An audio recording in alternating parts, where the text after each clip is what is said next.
মুরগি কাটাকাটির মধ্য দিয়ে আজকের ভিডিওটা শুরু করলাম। তো আশা করি সকলে ভালো আছেন। আর আজকে আপনাদেরকে দেখাবো চিকেন বিরিয়ানি। তো দেখুন আমরা সকাল, সকাল বাজার থেকে কিন্তু চিকেন নিয়ে চলে এসেছি।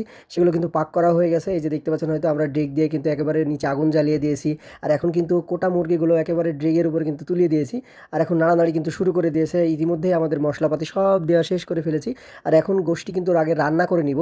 রান্না করার জন্য যে উপকরণগুলো লাগে সবগুলো কিন্তু দিয়ে নিয়েছি। এর ভিতরে কিন্তু আমরা দই দিয়েছি, লেবু দিয়েছি। আর অন্যান্য যে মশলাগুলো লাগে সবগুলো কিন্তু দিয়ে দিয়েছি। আর এখন কিন্তু প্রায় মাংস হয়ে এসেছে। আর হওয়ার পরে আমরা কিন্তু যে চাউলগুলো ছিল, চাউলগুলো ইতিমধ্যেই কিন্তু ঢেলে দিয়েছি, আপনারা দেখতে পেয়েছেন। আর দেখুন আমরা চাউলগুলো ঢেলে দিয়ে এখন আমরা ঢেকে দেবো। আর ঢেকে দিয়ে আমরা এখন ঢেকে দেওয়ার পর আমরা অনেকক্ষণ যাবত জ্বালাতে থাকবো। তো দেখি কতক্ষণ সময় লাগে, আপনারাও ভিডিওটা দেখতে থাকুন। আর এই যে দেখুন অনেকেই কিন্তু চলে এসেছে। আর ভাত প্রায় কিন্তু হয়ে এসেছে, এই যে আপনারা দেখতে পাচ্ছেন। আর আমরা কিছু কয়লা উপরে নিয়ে দিয়েছিলাম যাতে এগুলো একটু ঝরঝরি হয়। তো দেখুন এই যে প্রায় হয়ে এসেছে। আর এখন আমরা থালা প্লেট কিন্তু এখনই রেডি করে ফেলবো।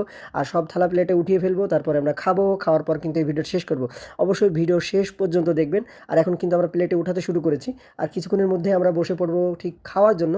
এই যে অলরেডি আমরা বসে পড়েছি খাওয়ার জন্য। তো সকলে ভালো থাকবেন। এই ভিডিওটা আর বড় করতেছি না। ভিডিওটা যদি ভালো লাগে অবশ্যই লাইক, কমেন্ট, শেয়ার করবেন। নতুন ভিডিও দেখতে অবশ্যই আমার পেজটি ফলো দিয়ে রাখবেন। তো ধন্যবাদ সকলকে, ভালো থাকবেন। আল্লাহ হাফেজ।